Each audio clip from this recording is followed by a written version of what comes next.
The auction hall was filled with noise and flashing lights. Aliens of all kinds gathered inside the wide metallic room, talking and laughing with cruel excitement. In the center stood a tall stage, and on it were cages, small, rusted cages with living beings trapped inside. The audience didn't care about pain or fear. They came for a show, for ownership, for power.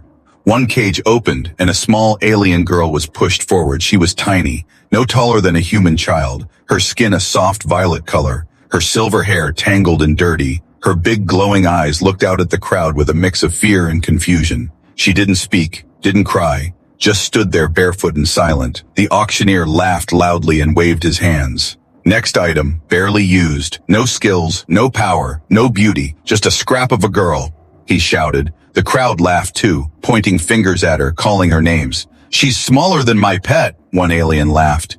Is she even alive? Another one joked. The girl flinched, but stayed quiet. Starting bid, 5 credits, the auctioneer said, but no one raised a hand. 3 credits, he tried again, still nothing. The auctioneer frowned. 1 credit, come on, someone take her off my hands. A few snorted, some turned their backs. Too weak. Useless. Not even good for cleaning floors, the crowd whispered. The girl lowered her head, her hands shaking slightly. The auctioneer sighed and raised the hammer to end the sale.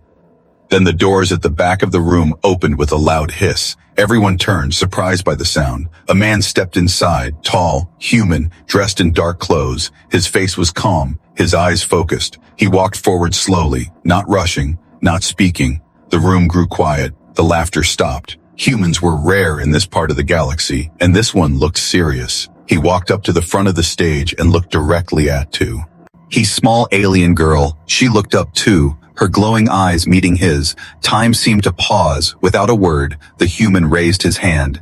100 credits, he said in a clear voice. The crowd gasped. Some laughed again, but this time nervously. Is he mad? Someone whispered. The auctioneer blinked in shock. Did you say 100? The man nodded once.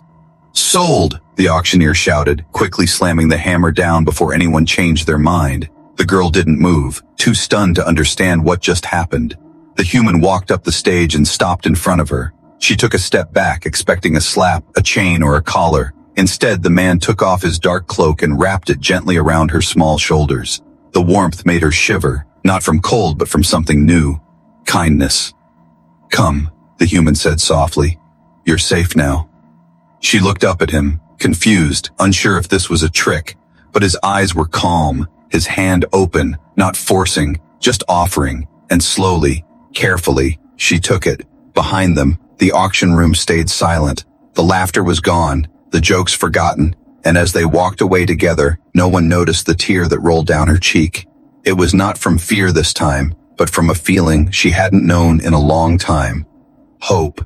The door of the auction house closed behind them with a loud metallic sound. The girl flinched, still wrapped in the human's large cloak, her tiny feet cold against the ground. She kept her head low, waiting for the pain to come, like it always did after someone claimed her. But the man just walked calmly, holding her hand gently. He didn't speak much, only said, "This way," as they reached his small ship outside the station. It wasn't shiny or new, but it looked safe. Like it had traveled far. He opened the ramp and let her step inside first. She stopped, unsure, waiting for orders or threats.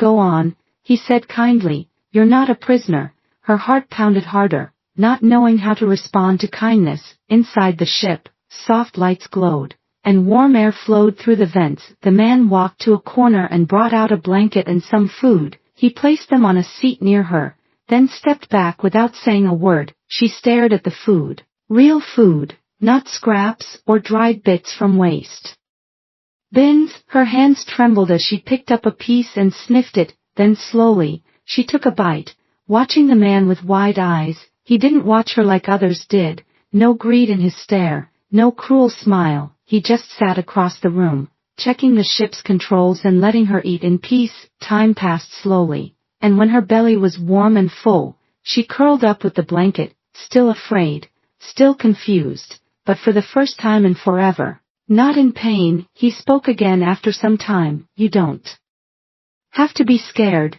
The girl didn't answer, just tightened the cloak around her small body. The human nodded to himself and didn't ask again. Instead, he stood, walked to a panel in the wall, and opened a hidden compartment. From it, he pulled out a small plush toy, soft, handmade, old but clean. He placed it gently beside her, then walked away. She stared at it, confused. No one had ever given her a toy. She didn't know what to do with it at first, but after a few minutes, she slowly held it in her arms. It was warm and soft, and made her heart ache in a strange way. She didn't sleep much that night, but she didn't cry either. The next morning, the ship lifted off, engines humming like a song. The human didn't speak until the stars were outside the windows. He looked at her and said, "Do you know your name?" She shook her head slowly. "No name," she whispered, voice dry from years of silence. He looked thoughtful, then smiled just a little. "Then we'll find one for you," he said, "but for now, just rest." The girl nodded, unsure if she was dreaming. No chains, no yelling, no cold cages. That night, while the ship floated through the black space, she sat near the window. She watched the stars pass by, and for the first time, she didn't feel like nothing. She hugged the plush toy close and whispered, "Why me?" As if the stars could answer. Behind her, the human watched quietly from the doorway. He didn't rush her, didn't ask more questions. He just stood there, patient, silent. He had seen beings like her before, broken, forgotten, sold, but something about this girl felt different. He didn't save her out of duty or guilt. He had seen her eyes, and they reminded him of someone he once failed to protect. He made a promise in his heart that night. He would not fail this one, not again. And as the stars danced outside and silence filled the ship, a new story began, one of healing, one of hope. The ship moved quietly through space, stars passing by like glowing dust. Inside, everything was calm, almost too calm for the tiny alien girl. She sat in a corner of the ship, still wrapped in the human's cloak, holding the soft plush tightly in her arms. The silence wasn't heavy like the cages before. It was soft, quiet, and strange. The human moved around the ship, checking panels, adjusting controls, typing into glowing screens. He didn't shout or bark orders like her past owners. He only spoke when needed, and his voice was never sharp, never cruel. But still, she didn't trust it. Not yet. Every step he took made her tense. Every sound made her flinch. She had learned long ago that calm moments didn't last, but this calm stayed. Day after day, the human gave her food without asking anything in return. He made sure she slept in a warm place with clean blankets, and when she dropped something or froze in fear, he didn't punish her. He just waited, letting her learn that this place was different. He noticed she didn't speak much, only short whispers. He tried not to scare her, but he did ask questions sometimes, gently. "Are you cold? Do you need more food? Would you like to sit near the front?" Most of the time she just shook her head, but there was something changing slowly. She started watching him when she thought he wasn't looking. She studied the way he moved, the way he never raised his hand in anger. She saw how he handled the ship with care, how he repaired broken things with patience, and she began to wonder, why was he so different? One night she gathered the courage to sit closer, not too close, just a few steps from his seat in the cockpit. He didn't look at her, didn't make it a big thing. He just slid a second cup of warm broth toward her and kept working. She blinked, then slowly took the cup and sipped it. "Do you want to learn how the ship works?" he asked after a while. Her eyes widened. No one had ever offered to teach her anything before. She nodded once, very slowly. He pointed to the screen, explaining how the stars were mapped. His voice was steady, never rushing, never loud. She didn't understand everything, but she listened, and for the first time, she wanted to understand. The next day, she followed him around the ship quietly. He let her press a few buttons, just the safe ones. She touched the controls with small, careful hands, afraid she'd be yelled at, but he only said, "Good job," with a small smile. Each day brought something new. Small chores, small words, small trust. She began to speak a little more, asking what things were. Star maps, fuel tank, autopilot. He answered patiently every time. At night, she still slept curled in a corner, but now it was by choice, not fear. She looked at the stars through the window and whispered the names he taught her. Alpha Centauri, Vega, Orion's Belt. Each name felt like magic, like discovering a new world inside her mind. And though she still didn't know where they were going, she started to believe that maybe, just maybe, this journey was not a trap. Maybe this ship was not a cage. Maybe the human was not her owner, but something else, something better. She didn't call him master or sir. One night she quietly whispered, "What's your name?" He turned to her and said, "Call me Jalen." She nodded, repeating softly, "Jalen." It felt safe. It felt real. And for the first time in her life, the silence no longer felt empty. It felt peaceful, like the beginning of something new, like a song waiting to be sung.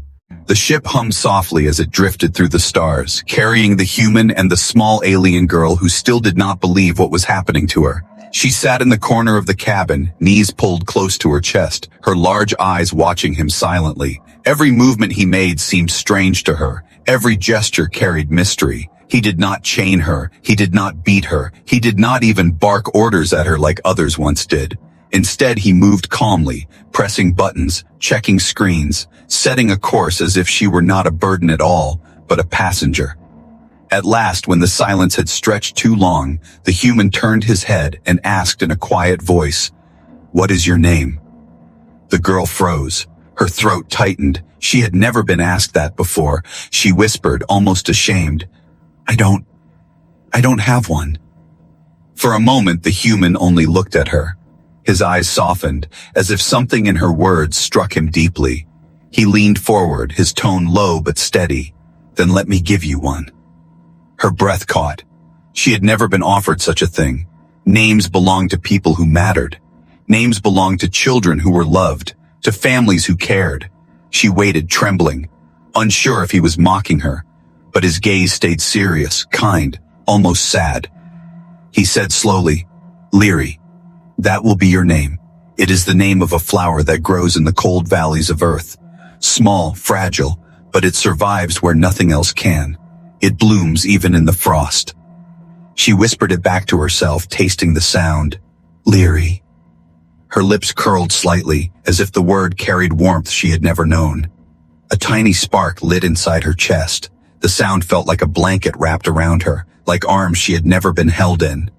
For the first time, she smiled, small, shy, uncertain, but real. The human turned back to the controls, but he glanced at her once more and said softly, "Yes, Leary suits you." The ship descended through the clouds of a quiet world, one far away from the markets and the cruel eyes of those who had mocked her. She pressed her face to the small window, staring in wonder. The planet was green and calm, forests spread across rolling hills, a blue river winding through the valley below. It looked peaceful, too peaceful to be real. When the ship touched down, the human rose and stretched. He walked to her side, crouching low, and held out his arms. She tensed, uncertain, but before she could react, he lifted her with ease. She was so light in his hold, as if her thin body weighed nothing at all. Yet the way he carried her was not careless. He held her close, steady, as if she was something precious that must not be dropped. She buried her face against his chest, confused by the feeling. No one had ever carried her like that. No one had ever treated her as if she mattered. Outside, a small house stood at the edge of the valley, built of stone and wood, smoke drifting from its chimney. It was simple, quiet, and warm-looking. He carried her through the doorway, and for the first time in her life, she entered a place that felt like a home.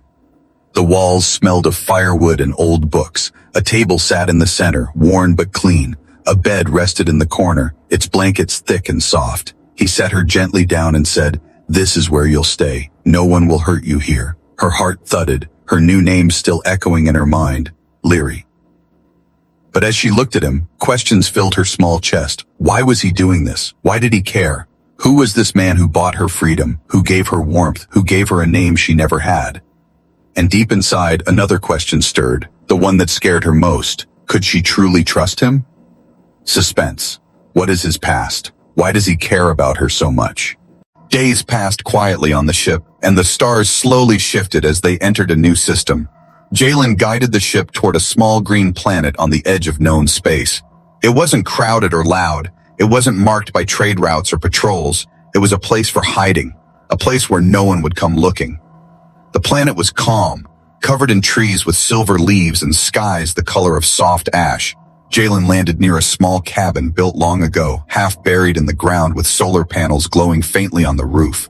Leary stepped outside for the first time, her bare feet touching real grass. She gasped quietly, bending down to feel it between her fingers. It tickled. It smelled alive, not like cold steel floors. Jalen let her wander, not far, just around the cabin's edge. He worked outside too, checking defenses, planting small devices into the soil. Motion sensors, he told her, just to be safe. She didn't ask questions, but she noticed how serious his eyes looked. Each day became a little more normal. Leary learned how to heat food, how to clean tools, how to feed the small bird-like creatures that nested under the solar roof. She even laughed once, just once, and Jalen had paused mid-task, surprised by the sound. She covered her mouth fast, but he smiled and said, "You should laugh more. It suits you." But the peace did not last forever.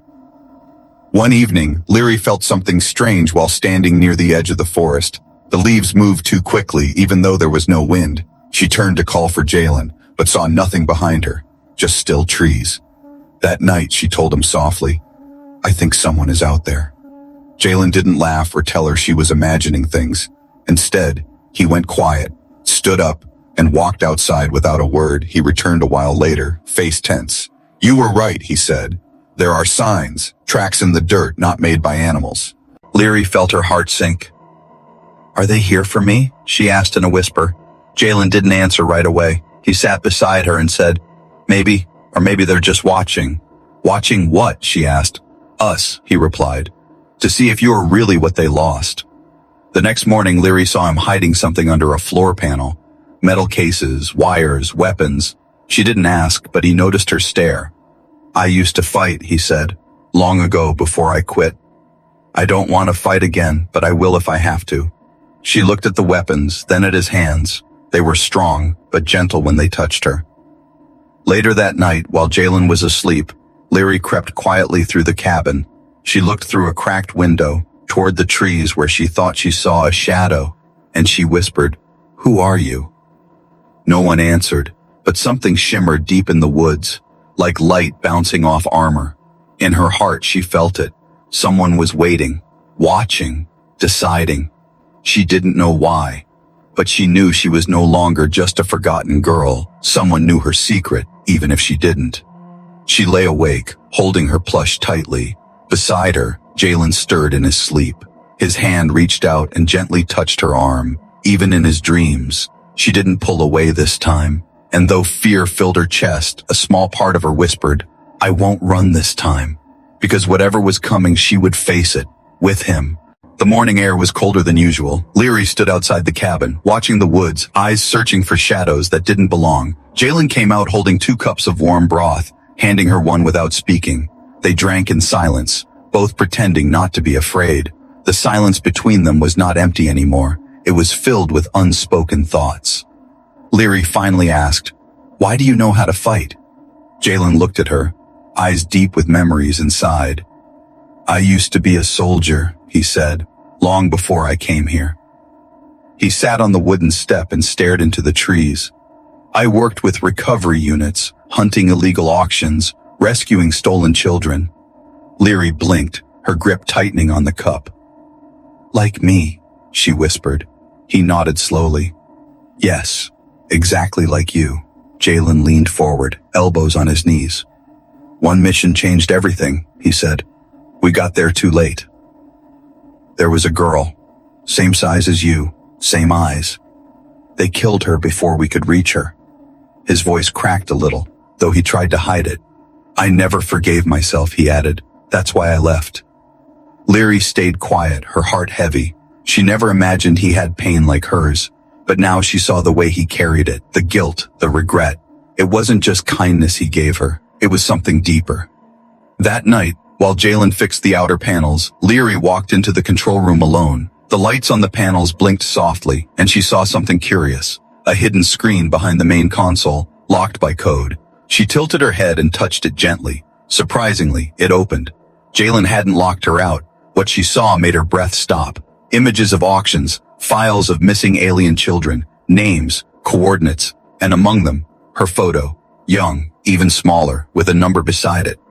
She scrolled down, heart pounding. Subject, unknown origin. Age, estimated 7. Status, unsold. Low V. Alua.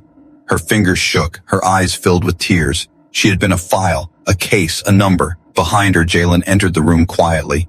I knew you'd find it, he said, his voice calm. Leary didn't speak, just stared at the screen. You were listed in an illegal database, he explained. I memorized that list every day, hoping I'd find one of you again. She turned toward him slowly. Why me? He stepped closer, kneeling in front of her. Because I failed before, he said. But I won't fail again. You're not a number, Leary. You never were. She wiped her eyes and whispered, You remembered me. I never forgot, he replied. Not once. Outside, the forest rustled again, too loud for the still air. Jalen stood quickly, grabbed the scanner, and pointed it toward the trees. Something blinked on the screen. Motion, energy signatures, not animals. They're here, he said, and they're not hiding anymore. Leary felt a strange calm settle over her. The fear was still there, but now it was mixed with something new. Strength. She looked up at Jalen and said, I'm not running. He nodded, gripping her hand. Neither am I. That night, they checked every window, every door. They didn't speak much, but they didn't need to. They were no longer just a human and a rescued girl. They were something stronger now. Two souls who found each other in a cruel galaxy, and they were ready to face whatever was coming. The sky over the cabin turned dark by midday. Clouds gathered, but it wasn't rain. It was smoke, thin, distant, and rising beyond the forest. Jalen stood on the roof, scanning the sky with a long-range scope. Leary stood below, clutching the plush toy against her chest, watching him silently. They're here, Jalen finally said, jumping down and landing beside her. Not scouts anymore, real hunters. Leary's hands trembled, but she didn't run. What do they want, she asked, even though deep down she already knew. They want to take you back, he said, or silence the truth. Inside the cabin, Jalen opened the hidden floor panel again. Weapons, armor, old tech from a past he had tried to bury. He grabbed a small blaster, loaded it, and handed Leary a tiny comm device. If we get separated, press this, he said. I'll come for you no matter what. She nodded slowly, gripping the small device like it was her last thread of safety. By nightfall, the trees were alive with movement. Leary could feel it in the air, heavy like pressure on her skin. And then the sound came, low hums, the whir of energy packs, footsteps too steady to be natural. Jalen stood in front of her, blaster aimed toward the door. The cabin lights dimmed automatically, shields activated with a buzz. Suddenly, the door exploded inward, a burst of red light cutting through the silence. Jalen pushed Leary behind a wall as masked figures stormed in.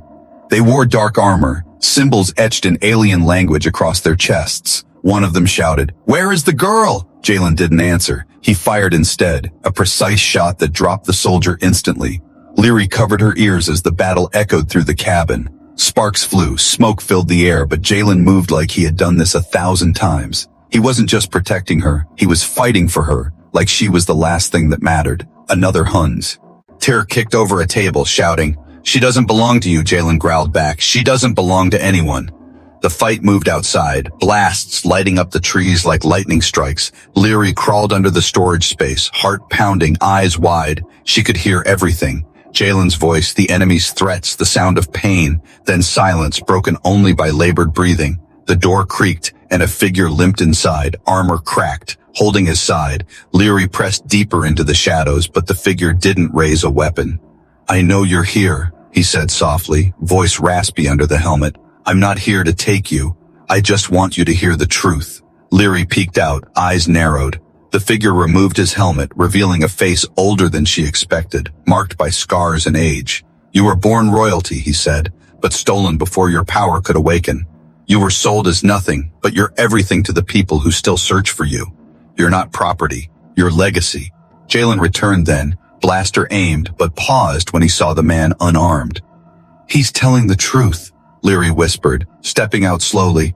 Jalen lowered the blaster but didn't let go. "Why now?" he demanded. "Why come for her after all this time?" The man looked at Leary with tired eyes. "Because the crown sensed her return," he said, "and now others will come, some to welcome her, some to destroy her. She must choose who she wants to be." Leary stood tall, back straight, fear still in her eyes, but also something new. Fire. I choose to stay, she said firmly, with him. The hunter nodded once, quietly stepping back into the dark, and as the forest swallowed his shadow, Leary turned to Jalen and whispered, I'm not a lost child anymore. I'm someone worth fighting for. The forest was quiet again, but it wasn't peace. It was waiting. Jalen patched his shoulder where a blaster had grazed him, sitting beside the cabin wall with tools and bandages. Leary watched him silently, holding the small comm device he gave her. Her thoughts raced faster than her heartbeat. The hunter's words kept echoing in her mind. Royalty, power, legacy. She walked into the control room, her feet light, almost floating. The stars outside the window sparkled, uncaring of her confusion. She tapped the console, opening the hidden database again. Scrolling faster this time, she searched not for her number, but for her origin. Then she saw it, buried in old files marked classified. Her birth wasn't in a slave colony, like she believed. It was on a planet called Velan 4, home to a powerful species once thought extinct, royal line, last daughter, presumed dead in the Great Purge. Leary sat back, her hands shaking. She had always felt different, but now she understood. She wasn't abandoned, she was stolen, sold in secret to erase her bloodline, hidden in auctions where no one would ever find her, until a human with broken memories walked into that laughing room. Why didn't you tell me? She asked quietly. Jalen stood in the doorway, arms crossed, his expression unreadable. I wasn't sure, he said, but I hoped it wasn't true. She looked up, confused. Why hope that? Because it means more people will come, he said, and not all of them will be kind. Leary lowered her head, tears pricking her eyes again. I just wanted to belong, she whispered.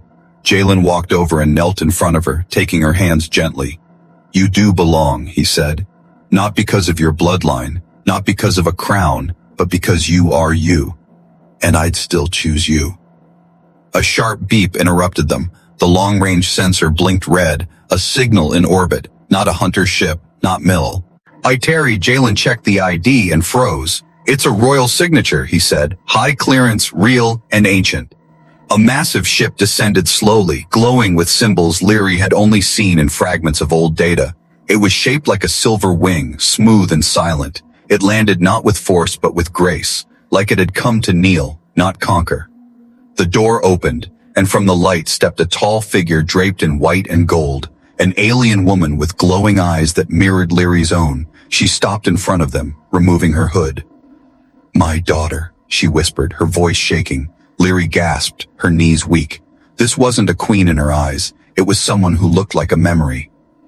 I thought you were gone, the woman said, reaching forward. Leary didn't move, didn't know how to feel. She looked at Jalen, who stood silently beside her, calm but ready. Leary stepped forward slowly, her voice quiet.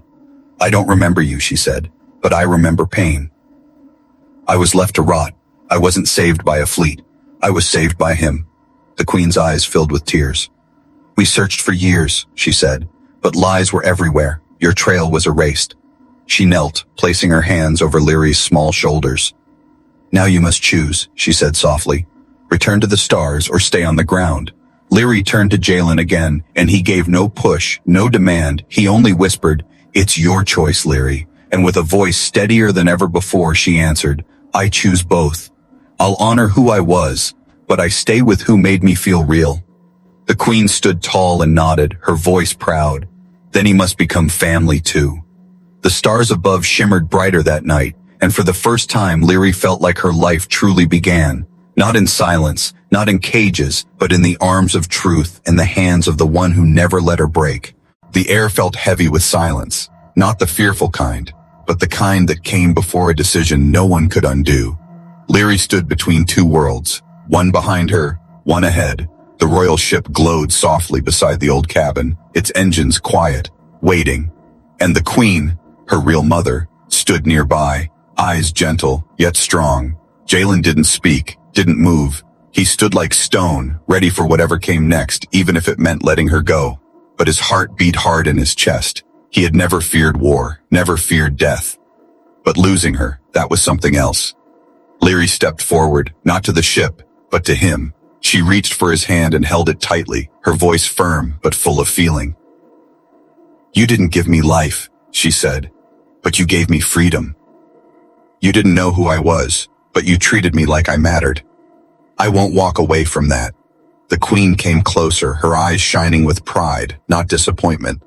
If you stay here, your bloodline lives in silence, she said.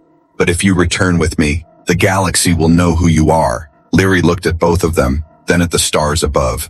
I won't choose one life over the other, she said. I'll carry both. I will visit your world, learn your ways, she told the queen.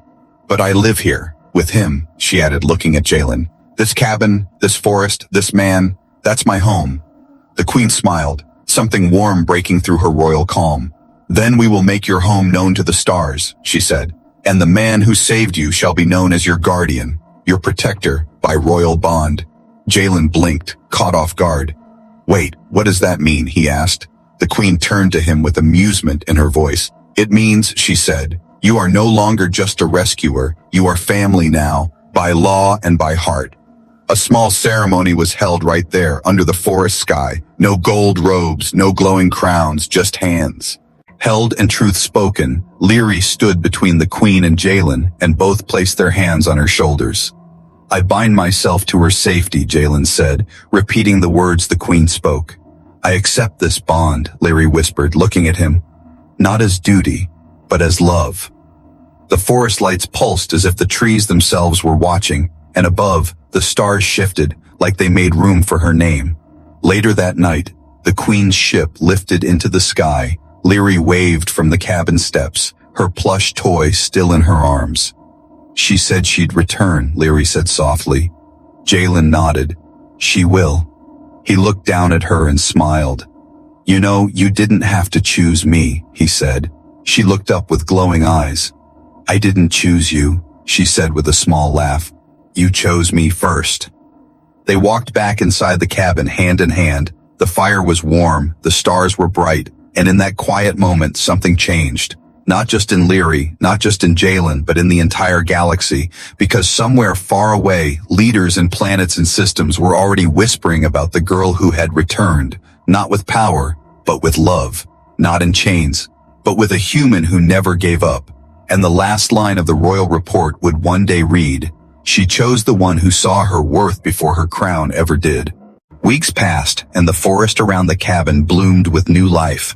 Leary's laughter was no longer rare. It echoed through the trees like soft bells. She helped Jalen in the garden, flew small drones over the trees, and read from the data pads he gave her. She still slept with her plush toy, but now she added a blanket stitched by her own hands. Each thread was her way of saying, I belong here. The royal visits became more frequent, but not forced. The queen kept her distance when needed, but always left behind gifts. New clothes, history books, and letters from long-lost family. Leary read them slowly, carefully, sometimes crying, sometimes laughing. But she always returned to the cabin, always chose to sleep under Jalen's roof. One quiet evening, a small council ship arrived unannounced. 3 tall alien figures stepped out dressed in formal silver robes. Jalen stood ready near the door, blaster at his side, not out of fear but instinct. Leary stepped forward, placing a hand on his arm. It's all right, she said. They're from the naming council. The leader of the group bowed deeply, his voice smooth and respectful. The royal line has returned, he said, but the records remain broken. For full restoration, she must choose a name, one that marks her identity and her future. Leary looked at Jalen, then at the sky. She had been called many things, auction number, property, nothing.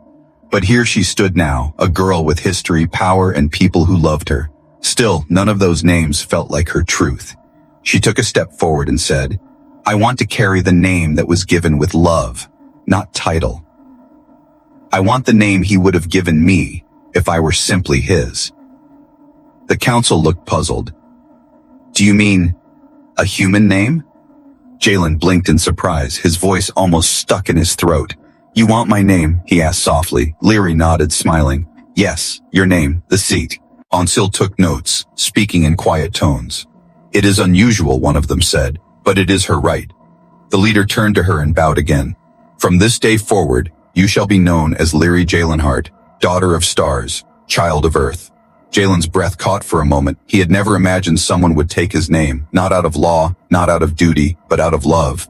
Leary stepped beside him, her head held high, her heart calm. Now the galaxy knows, she whispered. I am not alone. Later that night, they stood beneath the stars again. The cabin quiet, the sky filled with light. Jalen looked at her and said, "You could have been royalty without me." She smiled up at him and replied, "But I would have never been Leary." The Queen sent a message soon after. A celebration would be held in the capital, not a royal coronation, but a recognition. Not for the bloodline, but for the bond between a forgotten girl and the human who refused to forget her. Jalen and Leary traveled to the royal city together, but they never stayed long. The forest always called them home, the place where she found peace, where he found purpose, where they found each other. And so the stars whispered her name, not with fear or pity, but with honor, not as the girl sold for nothing, but as the girl who chose her own worth, the girl who was claimed not by power, but by love. And wherever her story was told, one truth remained. She was never a number, never a product. She was Leary Jalenhart, forever chosen, forever free.